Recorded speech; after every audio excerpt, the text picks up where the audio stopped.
Soldering or soldering, no matter how you say it, it still works the same. James here at UNT's Metalsmithing and Jewelry Studio, and we're going to just be talking about some different soldering setups. So there's a different video about the basics of how silver soldering works on non-ferrous metals. This is more about specific setups, especially for our beginning students that are going to be putting together kind of a sample board, maybe not quite as amazing as this one, but with many of these different techniques.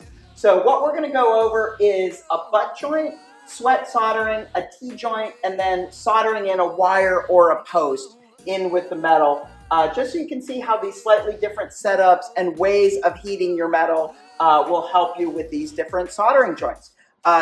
Tim McCrite's book, this one is really fantastic for just getting into basic jewelry and metalsmithing fabrication. Has a very clear explanation as well as some really great color pictures as well. So I always go back to this, and he has a wonderful section on soldering and fusing, and talks about some of those different setups and things. So this is a great reference as well for you, and we're going to move over to the soldering area and get into those different setups. All right, so to start off, we're going to just work with a basic butt joint, which is just two pieces of metal butting up against each other. One of the most important things with soldering setups is take your time setting it up.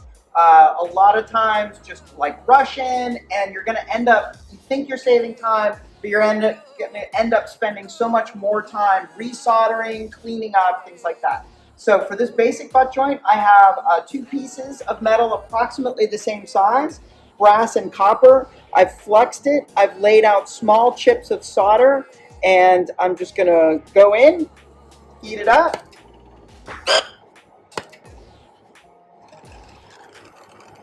So warming the piece, just to get the flux to sort of boil off, hopefully without spraying my little solder chips all over the place. And then torch and heat control is essential, so you want to watch your metal. Make sure that you're heating them up evenly, even if they're different sizes of metal, so more heat might be necessary on a larger or thicker piece of metal. Watching the flux to give a sense of the temperature and when the solder is going to start flowing. As you see the chips starting to flow, you can, if necessary, work them into a joint, but you don't want to dislodge your setup. And since there was a slight gap up here, you can see where it didn't flow across that gap. And so just emphasizing that fit and tightness between the pieces of metal is essential. Okay, so now we're going to deal with sweat soldering. And I did a quick little drawing just to illustrate a little tip that can help. So sweat soldering is you have one piece of metal on top of another piece of metal, and they're sort of soldered invisibly one down to the other one. And what often can happen is as you're heating up the metal, the solder starts melting and flowing and then flows out from underneath onto your base piece of metal, and then you have to clean off the solder and everything else. If you have really good heat control, what can help is if you put just a slight chamfer on the underside of your top piece of metal. If the solder does flow all the way out, that can be a stopping point that'll keep it from continuing to flow out all the way on your base metal. So it's a subtle thing, and you have to have really good heat control, but it can make the difference and save you another hour of cleanup of getting all that solder that flowed off there. So we have a setup here with a small piece of copper on top of a larger piece of brass. I've already flooded the solder on the back side of the copper piece, and now we're going to heat these up and hopefully solder them together. So it's all fluxed. And again, clean metal, good fit, nice and flat. And one of the big tricks with this, particularly if you're soldering a small piece of metal onto a much larger piece of metal, is not overheating the top piece of metal. So if you do that, then the solder is just going to stay stuck to that top piece of metal and not flow and create a solder joint to the base piece of metal. So I'm kind of heating around that top piece, and I'm looking for like a nice silver line that's around that top piece. and then also judging the heat of the metal from just how visually it's looking.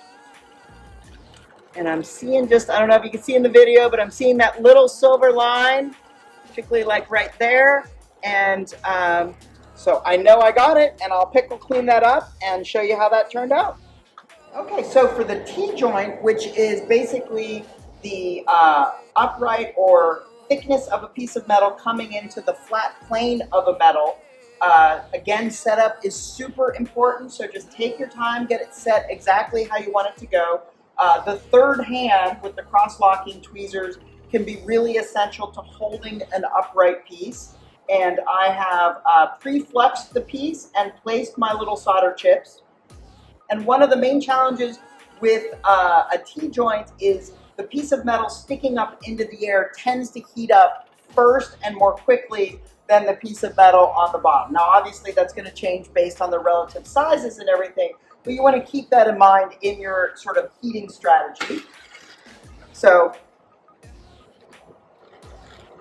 going in, warming the piece, boiling off the flux, so hopefully my small solder chips stay in place. And then watching how the metal is heating up and directing the torch appropriately. You can see the flux go clear evenly.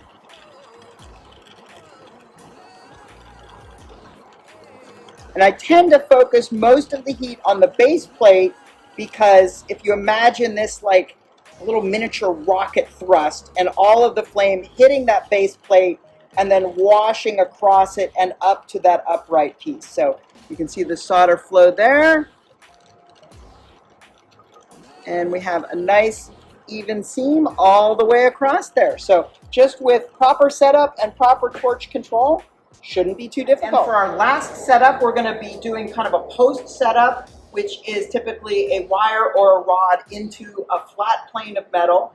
And what I've done before this stage is I have melted solder onto the end of the wire and drilled a hole in the base plate that is exactly the size of the wire. So that'll help keep it in exactly the right location and keep it from moving as you start soldering and the flux flows and things like that. So again, similar to the T-joint, you want to watch how you're applying your heat because the thin wire is going to heat up significantly easier and faster than the base plate. So I'm almost like avoiding the wire because there's enough of that heat that is going to wash across that base plate. And kind of similar to sweat soldering, I'm just keeping an eye out for that little silver ring to flood into the hole in between the base plate and the wire. And there we go. And then as soon as the solder flows, you want to remove your heat and you are all done. If you enjoyed this video, please be sure to hit that subscribe button so that you can hear from me when I post future videos. Thanks for stopping by.